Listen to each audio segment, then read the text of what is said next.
I found this useful on these Toyota wheels. If you got one that's got the hose in there, take a 3-jaw puller, stick it in there and tighten it up. Or you can use the mule kick method like I'm getting ready to do. You got to make the sounds and stuff.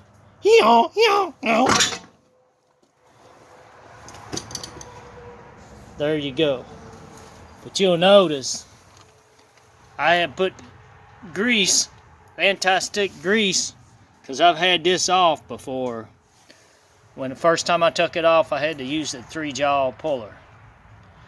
And then, from then on, you can use the mule kick method. Over and out.